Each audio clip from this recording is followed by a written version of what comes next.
You're driving a car through the desert trying to get to the other side. You keep following the markers one after the other that keep and make sure you're on track. However, the markers stop, so you stop. And then you have to decide, what are you going to do? Because if you keep going forward, you might get there, but there's nothing letting you know if you're going the right way or not. You could easily get lost in the desert. What would you do? I tell you this example because just like having feedback while you're going through the desert is important, so is feedback for your employees and for you. Because without feedback, you don't know if you're on track. You don't know if you're where you're supposed to do. Your employees don't know if they're where they're supposed to be unless they're given feedback. And the thing is, generally, people want feedback. They want to know how they're doing. Are they doing a great job?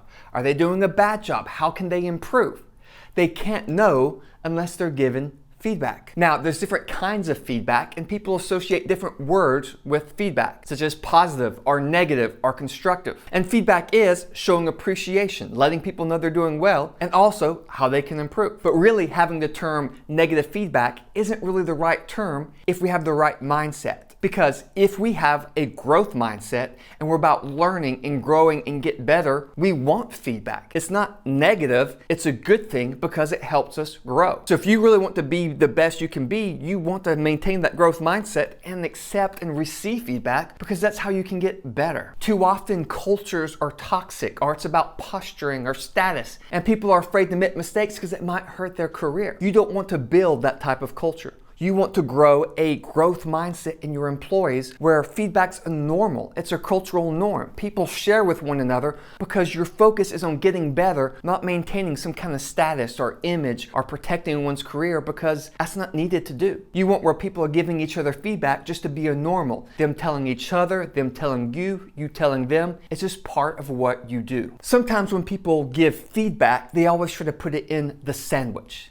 And the sandwich is this. You have something negative or constructive you want to tell people, so you sandwich it between two positives. You say, oh, you're doing great at this, but you really stink at this. Oh, but you're such a great employee. And they sandwich it or try to make the feedback better by putting it between two positives. Don't do that. Because here's the thing. It's not that you can't share positive with negative, but when you give constructive feedback and the only time you give positive is when you're trying to sandwich it, that positive will seem so fake. You don't need to do that. Again, you want that culture where it's normal. And speaking of appreciation, positive feedback, that should be a norm of what you do. When you give appreciation, that's so motivating toward people. People often work harder because of it, and it also tells people what kind of behaviors you want. So if you want people to admit mistakes or to bring up problems or to disagree in meetings, then when you praise and show appreciation for that, that lets people know, hey, we should be doing that, and other people will start doing that. Make giving appreciation a norm of what you do. If possible, try to give appreciation to everyone at least once a week. Sometimes people don't like to give feedback to people because they're afraid of the people's reactions. Now, don't get me wrong, we often don't say it that way. We may say we don't want to hurt the other person's feelings, but generally it's because we don't want to deal with the uncomfortable emotions that can come when you give feedback to other people. Sometimes it can be hard. Sometimes the person may not accept it well initially. But that doesn't matter, because if you care about someone, you're going to give them feedback. If they are doing something that hurts their career or that's hurting them in their job, and you're like, well, I don't want to tell them, I might hurt their feelings, what you're really saying is you don't care enough about them to deal with those negative emotions that might happen, to let them know how they can improve in their job and how they can improve in their career. You're not willing to make that sacrifice to help them stop doing what's hurting them. Hopefully, if you see me walking around with spinach in my teeth, you'll say, hey, Thomas, there's spinach in your teeth, and not be like, well, I don't want to hurt his feelings. He might get offended if I tell him he's got spinach in his teeth. No, please let me know so I don't walk around with spinach in my teeth. Same thing for your employees. Let people know so they can get better. So then, how do you give feedback? Well, the feedback you give kind of depends on what you're giving feedback about. But here are some basic guidelines that you can follow when it comes to giving feedback. First, you want to be specific. If you're showing appreciation, be specific about what you're showing appreciation for. If you're talking to somebody about something negative or how they messed up on a project, whatever it may be, you want to be specific about it. Being vague is like, well, you really stink at making reports. It doesn't help them and it doesn't help anything. You want to be specific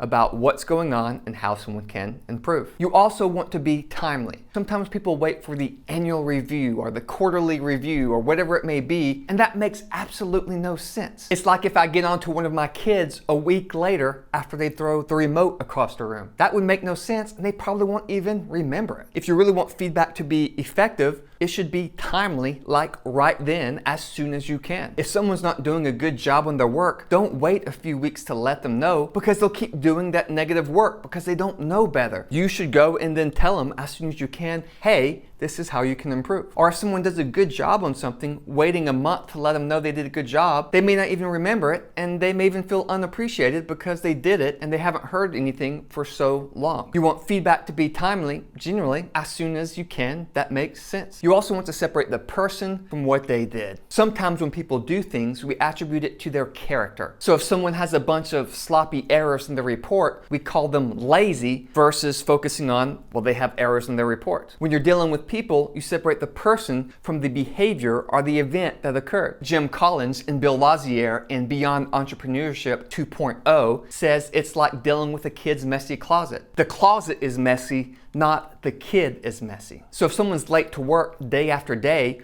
you don't focus on what you think they may be, such as lazy. You take that away. You focus on the fact you were late this day, and this day, and that's how you talk to them about it. On the events, not on anything on them. Captain David Marquet, in his book Leadership is Language, talks about being objective when we give feedback. He says there's a difference between this is written poorly, this is filled with mistakes, or there's 3 spelling errors in this report. He also recommends using nouns instead of verbs. He says instead of saying you performed poorly, you say your performance was poor. Now, depending on the feedback you were giving, how you give that feedback may vary. For example, if you're in a meeting and one of your teammates or employees is presenting and you notice they say a lot, then you may pull them aside afterwards and let them know how the ums hurt them in their presentation and make them look unconfident. If someone messes up on their report or they're underperforming, you probably want to call a one-on-one meeting and have them come and meet with you. And one of the best things to do then is to start off by asking questions. Because sometimes, especially as leaders, we can assume we know why someone's underperforming or why this issue is happening, but often we don't. So by asking questions, getting their viewpoint on it, what's going on, you may learn maybe there's issues they're having that's outside their control. Maybe they can't get another department to work with them, or maybe there's other issues that you don't know about. But maybe it is them. Either way, by asking questions, they can point out the issue, and then you can offer support or training or whatever they need to be able to do their job better. And if it is something that they are struggling with, having them come up with a solution and asking questions. What can you do better? What do you think could help you get this project on time, or whatever it may be? By asking questions and them coming up with solutions and you helping as needed, then when they create those solutions, there's more ownership in them for doing that. They've owned that because they helped create the solution that they're going to implement. If you just go in there and say, you did this wrong,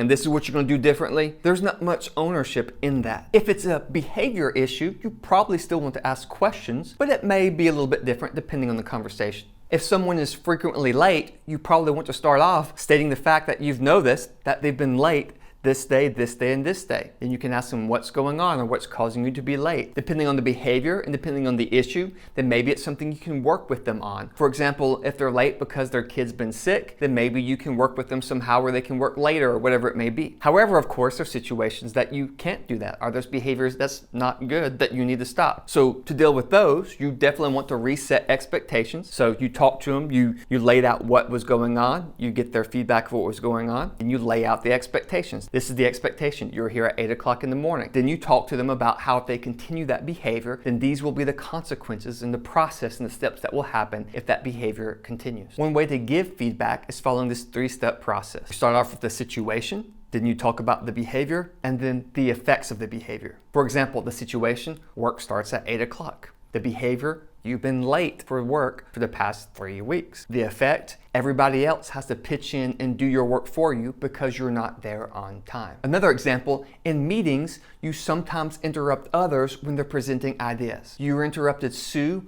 and Joe when they were trying to present ideas. When you interrupt people, it makes people feel unvalued, and then they don't want to speak up anymore because they think you're just going to interrupt them again. Situation, behavior, effect. And you can use that for appreciation too. In the meeting, you gave us some great feedback which helped us make a better decision. Going back to talking to your teammates teammate or employee about their ums, you can say, hey, I noticed in that meeting during your presentation that you said a lot. And the thing is, when you say a lot, it makes it look like you're not very confident about what you're saying. And then you can go from there. You're not attacking the person, you're just talking about the behavior and the way they can improve. Now, a key part about giving feedback is that you have to actually care about the people that you are giving feedback with, and you have to have influence with them. If you don't, it's going to be much harder to give feedback. And if you want to learn more about building influence with people, make sure you watch this video here.